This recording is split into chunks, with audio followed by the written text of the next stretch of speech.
ఈ తెలంగాణలో మాది వరంగల్ పరకాల నియోజకవర్గంలో కాంగ్రెస్ పార్టీ అధికారంలో ఉన్నది, ఎమ్మెల్యే కూడా కాంగ్రెస్ పార్టీ. మరి మేము ఈ స్థానిక పరకాల నియోజకవర్గ గౌరవ ఎమ్మెల్యే గారికి ఒక డిమాండ్ చేస్తున్నా. మీ ఓటు మీకు వేసుకునేందుకు హక్కు లేదు. మీ ఓటు నర్సంపేటకు ఉంటుంది, మీరు వచ్చి పరకాల్లో పోటీలో నిలబడతారు.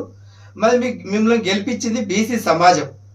ఎందుకంటే 65% ఉన్న బీసీలం, ఈ పరకాలలో 72% బీసీలం. మరి మీకు కొంచెమైన ఆలోచన లేదా? బీసీ సమాజం ఓట్లతోటి నేను ఇక్కడ ఎమ్మెల్యే గెలిచిన, నేను నాన్ లోకల్ను, నాకు ఈ ఓటు నాకే లేదు. మరి ఒక బీసీ ఉద్యమకారులు ఆమర నిరాహార దీక్ష చేస్తున్నారు నా పరకాల గీసుకొండ మండలంలో. మరి సంఘీభావం తెలపాలని లేదా, ప్రభుత్వ దృష్టికి తీసుకుపోయేందుకు లేదా, ఈ వేదిక ద్వారా మిమ్మల్ని డిమాండ్ చేస్తున్నా. మరి మిమ్మల్ని గెలిపించుకునేందుకు కాంగ్రెస్ పార్టీ అధికారం రావడం కోసం తెలంగాణ ఉద్యమకారుల వేదిక పెట్టుకొని తెలంగాణ వ్యాప్తంగా కాంగ్రెస్ పార్టీకి ఓట్లేయాలి. కేసీఆర్ మోసం చేసిండు, కేసీఆర్ పాలనలో విద్యాపరంగా దూరమైన, ఉద్యోగపరంగా దూరమైన, మరి అదే రకంగా ఉద్యమకారులకు అన్యాయం చేసిండు, తెలంగాణలో బీసీ సమాజానికి తీరని అన్యాయం చేసిండని కాంగ్రెస్ పార్టీని గద్దెనెక్కించడం జరిగినది. మరి తెలంగాణ ఇచ్చింది కాంగ్రెస్ పార్టీ అధినేత తల్లి సోనియా గాంధీ అని. ఆ సోనియా గాంధీ రుణం తీర్చుకోవాలంటే ఉద్యమకారుల ఆకాంక్ష వేదిక ద్వారా రాష్ట్ర వ్యాప్తంగా కాంగ్రెస్కు బహిరంగంగా మీటింగులు పెట్టి కాంగ్రెస్ను గద్దె మీద కూర్చోబెడితే, మరి కాంగ్రెస్ కూడా కేసీఆర్ మోసగాడు, కేసీఆర్ గజ దొంగ అంటే గజ దొంగను మించిన మరి పగటి దొంగ అనే రకంగా ఈ రెడ్డి వెలమల రాజ్యములో మరి బీసీలు ఏ రకంగా అన్యాయం చేస్తున్నారో, బీసీలకు ఏ రకంగా అన్యాయం జరుగుతుందో ఒక్కసారి బీసీ ప్రజలారా, మేధావులారా, కుల సంఘాలారా, మేధావు విద్యావంతులారా, మహిళా లోకం మరి వీళ్ళందరూ ఒకసారి గమనించాలి. మనం ఏదో రాష్ట్రానికి లేదా దేశానికి కాంగ్రెస్ కావాలని లేదా టీఆర్ఎస్ కావాలని మనం ఓట్లేయడం కాదు, వాళ్ళ కోసం మనం కుర్చీలు మోయడం కాదు, వాళ్ళ వెనుక మనం తిరగడం కాదు. బీసీ ప్రజలారా, ఈ సమాజంలో, ఈ దేశంలో, ఈ రాష్ట్రంలో భూమి పుత్రులో మనం బీసీలం. ఎందుకంటే ఈ ఉత్పత్తి కులాలు మనం లేకపోతే ప్రభుత్వాలు నడవి, మనం లేకపోతే సమాజమే మనుగడ ఉండదు. ఎందుకంటే మనిషి పుట్టుక నుండి చావు వరకు ఒక రజక బిడ్డ అవసరం. ఈ చాకలి బిడ్డ లేకపోతే ఏ కార్యక్రమాలు చేయరు. మరి బట్టకు పట్టిన మైల మురికిని శుద్ధి చేయాలన్నా ఈ చాకలి బిడ్డ కావాలి. అదే రకంగా మనిషి పుట్టినందుకు మొదటి కుల్లా గుట్టాలంటే చేనేత మరమగ్గాల మీద నేర్చిన కుల్లా దొడుగుతారు అంటే పద్మశాలి వర్గం కావాలి.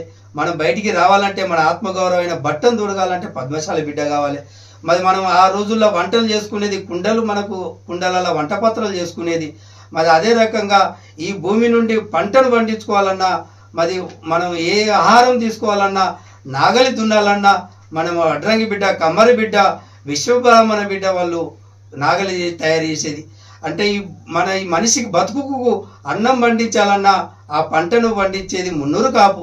ఈ రకంగా అన్ని రకాలుగా కులాలను మనం మరి ఈ మనిషి మనుగడకు, మనిషి బతకడం కోసం ఈ రకంగా మన కుల వృత్తులు, బీసీ కులాలు ఉత్పత్తి చేస్తున్న సమాజానికి మరి అదే రకంగా ఎస్సీ ఎస్టీ బీసీ ఈ ముగ్గురు వర్గాలు, ఎస్సీ ఎస్టీ బీసీ వర్గాలు ఈ దేశ మూలవాసులు.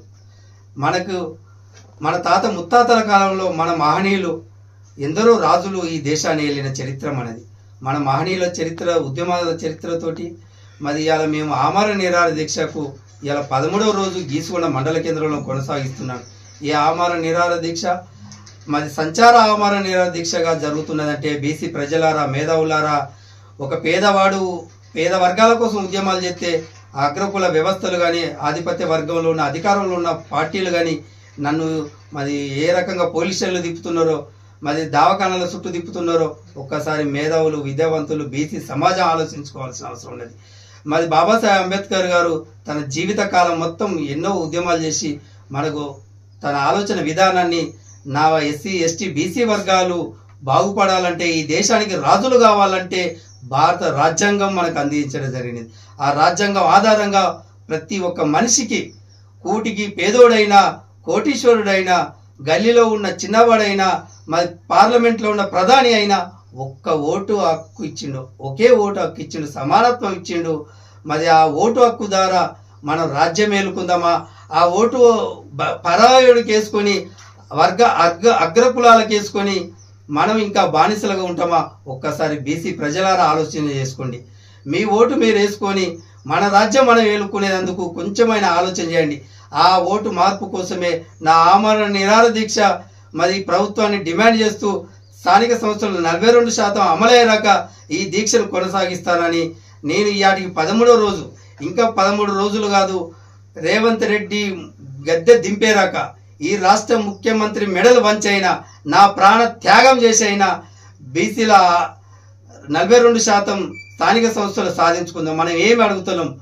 సర్పంచులు, వార్డు మెంబర్లు అడుగుతున్నాం. అది వాళ్ళు మేనిఫెస్టోలో పెట్టిన అంశాన్ని అమలు పరిచేరాక నేను ఆమరణ నిరాహార దీక్ష కొనసాగిస్తాను. నా ఆమరణ నిరాహార దీక్షతో పాటు మీ గ్రామాలలో బీసీ సంఘాలు ఆ వినాయకుని దేవునికి కొబ్బరికాయలు కొట్టి రేవంత్కి బుద్ధెచ్చేదాకా నిరసనలు తెలియజేయాలని యావత్ తెలుగు ప్రజలను, తెలంగాణ బీసీ సమాజాన్ని, విద్యావంతులను, మేధావులను నేను విన్నవించుకుంటున్నాను. అందరికీ తెలియజేస్తున్నాను. ఉద్యమ వందనాలు. జై బీసీ, జై మహాత్మా పూలే, జై జై భీమ్.